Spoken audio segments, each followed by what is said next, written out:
Day 11, week 2. Today I have story time, and it's a miraculous story.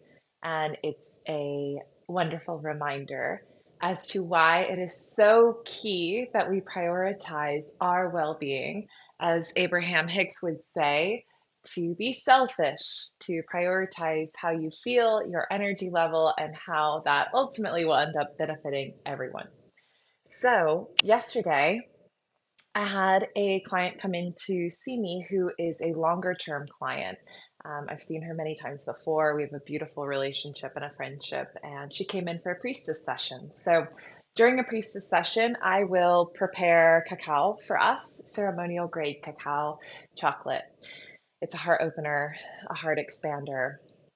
It's a grounding medicine that also helps open the crown and the third eye to receive guidance and assistance and breadcrumbs to whatever it is that you're seeking support around.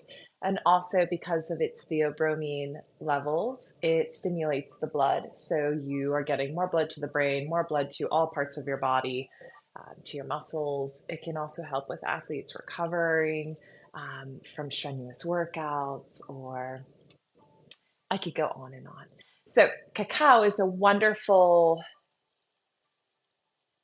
initiation into the session, and then we begin to enter into what might look similar to traditional talk therapy. However, I also have human design and astrology and gene keys charts ran for the client ahead of time, in which I will reference and bounce information back and forth as we are moving through whatever they're addressing in their current life situation.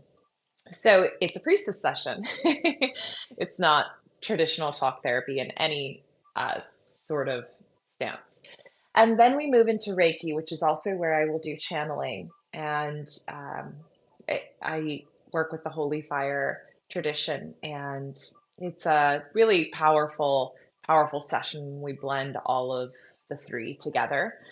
And they're typically 2-hour sessions. So my client comes in, and we have our cacao, we have our talk, we have our little bit of astrology and gene keys sprinkled in, and then we move into Reiki. And afterwards, we just have a moment to kind of reflect and bounce a few things back off of each other, what we both experienced, what I might have channeled and intuited, and also what she got as well. And in general, her entire energy from the point when she had came in to see me, and even as she was scheduling her appointment, she knew she was feeling stressed and hadn't made time for herself and was out of alignment of her usual baseline of just flow and responsiveness and positivity, optimism. She could feel she was off there. So after the Reiki, I could just see such a softness, such a relaxed peacefulness in her.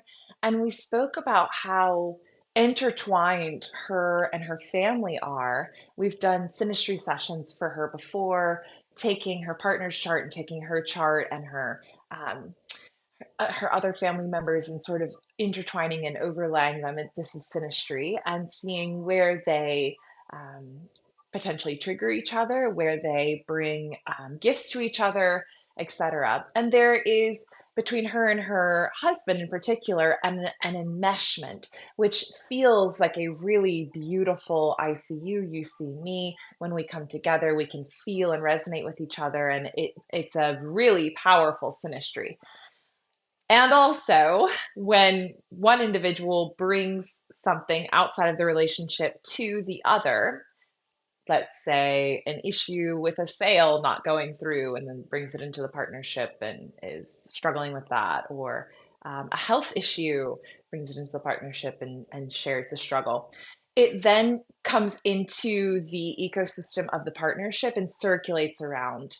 And so what one feels, the other feels as well, and has less control over regulating it because it's sourcing from the other partner. This, by the way, is why it is so key that we regulate ourselves. And it is one of the greatest ways to love our loved ones is owning our shit, keeping our side of the street clean, and showing up as much as we possibly can to the relationship with this really purified, pure vessel. Ideally, of course, this is, the world is not perfect and you can't control circumstances. And also, our partners can be wonderful assistants in problem solving and um, guidance. And also, we have to really own and regulate ourselves and be able to depend on ourselves. And then we bring a much more whole and complete person to the partnership and the dynamic. And so she just acknowledged all of this and recognized her gift to the situation was that peaceful, steady, deep breath. This knowing that everything works out and that all is well. And to be able to embody that herself in her life and her situations, and then bring it and gift it to the partnership, and um, allow that to be the ecosystem, the weather, the climate for the relationship.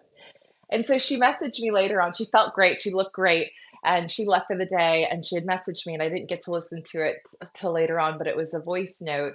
And it was just a beautiful, miraculous story where she said she had gotten on the phone with her husband after she left the session. And he had an entirely different demeanor about him that was different than weeks and weeks of just tension and turmoil and stress and negativity. And she was crying and just saying, I know that in some way, me aligning, me coming into my breath, me finding my peace sent out a ripple into our ecosystem. And so, even just from her saying, Hey, babe, what's up? When she answers the phone, he can experience that. And then, even on a more subtle level, because we are so intertwined with each other in relationships, he could feel the web vibrate peace as we were shifting her energy and frequency. And so he could take a deeper breath.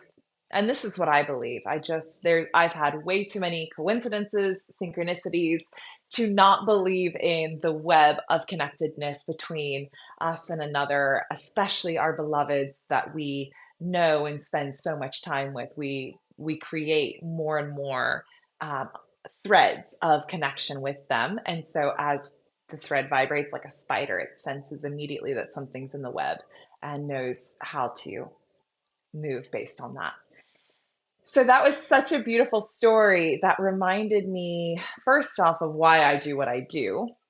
Because in my life, in my relationships, I've realized that the problems that I thought I was experiencing from others oftentimes were coming from me not being in alignment and me projecting my dis-ease on the other and blaming and feeling attacked or feeling victimized, not feeling free, not feeling like I could be joyful. And it was all a self prison that I created and a blame game that is very seductive to play because essentially, when we blame another, we don't have to take responsibility and own our side of the street and work to focus our energy, which is does become easier and also is work. It is very tempting to just let life happen and to not be a participating player in the game who is constantly adjusting and refocusing and pointing our compass towards this lights me up, this fuels me, this is a positive way to see this is the direction I'm moving in, and to not get seduced by the drama and the circus of he said, she said, and blaming and victim and negativity. And so focus is the work. And so it was just remarkable to have that quick of a turnaround. And of course, she's built up her muscle. The relationship has grown so much. And so when you have those reps in already, just a tune up gets you right where you need to be. And that's flow. It's your flow state, it's your natural state, and it just feels so damn good. And so it was such a miraculous reminder for me, and I couldn't wait to share with you guys. And hopefully, it's encouraging you to make sure you are taking care of your energy, your spiritual hygiene, You wouldn't go a day without brushing your teeth. I really fucking hope so.